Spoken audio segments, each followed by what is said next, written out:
माँ की बातें। बसीरहाट की श्रीमती शैलबाला चौधरी से वार्तालाप। कलकत्ता। श्रावण की दूसरी तिथि, जुलाई 1904, रविवार का दिन। सुबह घोड़ा गाड़ी से पूजनीय गौरी माँ, उनकी दुर्गा और मैं बाग बाजार में परम आराध्या श्री माँ से मिलने उनके किराए के मकान पर गए। माँ के श्री चरणों के दर्शन का यह मेरा प्रथम सौभाग्य था। गाड़ी में आते समय जिससे मेरा कल्याण हो वह करने के लिए मैंने गौरी माँ से रोकर कातर भाव से प्रार्थना की थी। श्री माँ के घर पहुंचने पर गौरी माँ सबसे पहले दूसरी मंजिल पर गईं। हम लोग उनके बाद गए। ऊपर जाकर देखा कि गौरी माँ धीरे धीरे माँ से कुछ कह रही हैं। उनके बीच क्या बातचीत हुई नहीं मालूम, पर श्री माँ ने गौरी माँ से कहा, तुम उस दिन सुरेन की बहू को ले आई थी और आज इस बहू को लाई हो। तुम्हारा तो बस यही काम है। यह बात सुनकर गौरी माँ ने जोर देकर कहा, दीक्षा दोगी क्यों नहीं? आई किस लिए हो? यह सुनकर माँ ने धीरे धीरे कहा, तो आओ बेटी, अभी समय अच्छा है।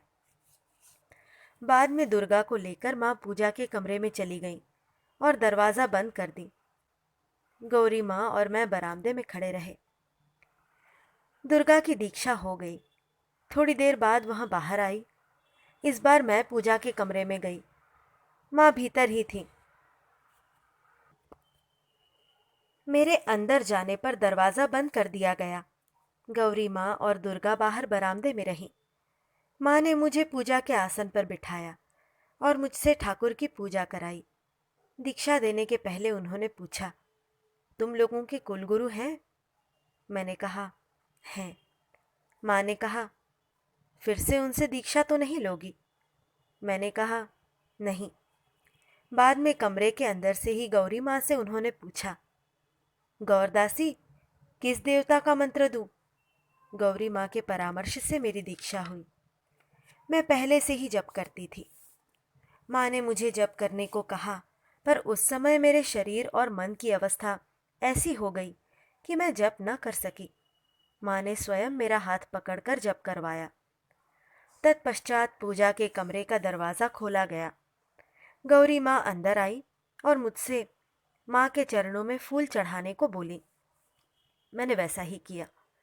हम लोग जब माँ के घर पहुँचे उस समय माँ गंगा स्नान के लिए जाने की तैयारी कर रही थी। हम लोगों के आने से फिर उनका गंगा स्नान को जाना नहीं हुआ। हम लोगों ने वही प्रसाद पाया और सारे दिन वही रहे। माँ उस दिन एक चाबी खोज रही थी। चौकी के पास एक चाबी देखकर मैंने माँ से कहा, यहाँ एक चाबी है। माँ वही चाबी खोज रही थी। यह मैं नहीं समझ पाई थी। उनके हाथ में चाबी देने का मुझ में साहस नहीं हुआ। माँ ने चाबी हाथ में लेकर मुझसे कहा, अखंड सौभाग्यवती हो वो बेटी। माँ को छोड़कर आने की मेरी इच्छा ही नहीं हो रही थी। आते समय माँ को प्रणाम करके मैंने विदा ली। माँ ने कहा, फिर आना बेटी, पत्र लिखना। भाद्र महीने में जन्माष्टमी के दिन संजली दीदी और मैं काकुड़ गाछी के योगोद्यान में उत्सव देखने गई। वहां जाकर देखा कि माँ के शुभागमन के स्वागत में विशेष आयोजन हो रहा है।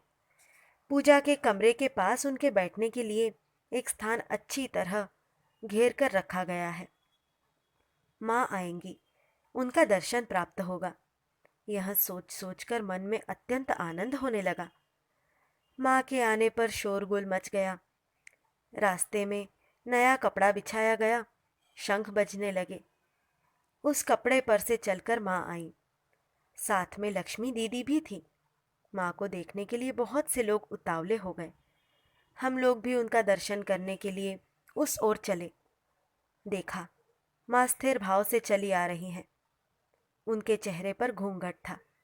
घूंघट के बीच से माँ ने मुझे देखकर कहा, आई हो बेटी। लोगों की भीड़ बहुत हो गई। मैं कुछ बोल नहीं पाई, केवल सिर हिलाया। संजली दीदी पुत्र शोक से बहुत व्यथित थी। उन्होंने मुझसे कहा, मैंने माँ को कभी देखा नहीं। तुम माँ से कहो कि वे मुझ पर कृपा करें। इतने लोगों की भीड़ में मैं माँ से बोलने का अवसर नहीं पा रही थी। थोड़ी भीड़ हटने पर मैंने माँ से कहा, माँ, यह मेरी जेठानी है। यह बात सुनते नहीं माँ ने स्नेह से कहा, सब जानती हूँ बेटी। मेरी माँ से और कोई बातचीत नहीं हो पाई। एक दिन संजली दीदी और मैं माँ का दर्शन करने गई। माँ को प्रणाम कर हम लोग पूजा के कमरे में ठाकुर का दर्शन कराई। माँ ने कहा, बैठो। हम लोग बैठे। बहुत कुछ बातचीत के बाद मैंने बातों ही बातों में माँ से कहा, माँ महामाया, पिता माता पति पुत्र देकर तुमने अच्छा भुलावा दे रखा है। यह सुनते ही माँ ने कहा, ऐसी बात मत कहो कि मैंने भुलावे में रखा है। संसारियों का दुख कष्ट देखकर मुझे बहुत कष्ट होता है, पर क्या करूं बेटी, वे लोग इससे छूटना नहीं चाहते। और एक दिन मैं संजली दीदी के साथ माँ का दर्शन करने गई। बहुत सी बातों के बाद संजली दीदी ने माँ से पूछा, माँ, ठाकुर कहाँ है? माँ ने कहा, बेटी, ठाकुर और कहाँ है? वे भक्तों के निकट है। जहाँ साधु लोग शौचादि करते हैं, वहाँ से भी यदि संसारी लोग गुजरे तो वहाँ की हवा से उनके मन की मलिनता दूर हो जाएगी। एक दिन मंजली दीदी, न दीदी, मानी और मैं माँ का दर्शन करने गई। संजली दीदी ने माँ से मानी और न दीदी की दीक्षा की बात कही। इस पर माँ चुप रही। बाद में संजली दीदी ने फिर दीक्षा की बात उठाई। माँ ने कहा, कुलगुरु तो है, वहाँ लेने से ही होगा। यह बात माँ ने थोड़ी गंभीरता से कही। थोड़ी देर बाद संजली दीदी उस कमरे से चली आई। केवल मैं बैठी रही। तब माँ ने कहा, दीक्षा देना क्या साधारण बात है? उसके पापों का सारा भार लेना पड़ता है। एक दिन मैंने माँ से पूछा, माँ, ठाकुर का जप तो आपने मुझे बता दिया है, आपका जप कैसे करूँगी? यह सुनकर माँ ने कहा, राधा कहकर कर सकती हो या और कुछ कहकर कर सकती हो, जिसमें तुम्हारी सुविधा हो वही करना। कुछ नहीं कह सको तो केवल माँ कहने से ही होगा।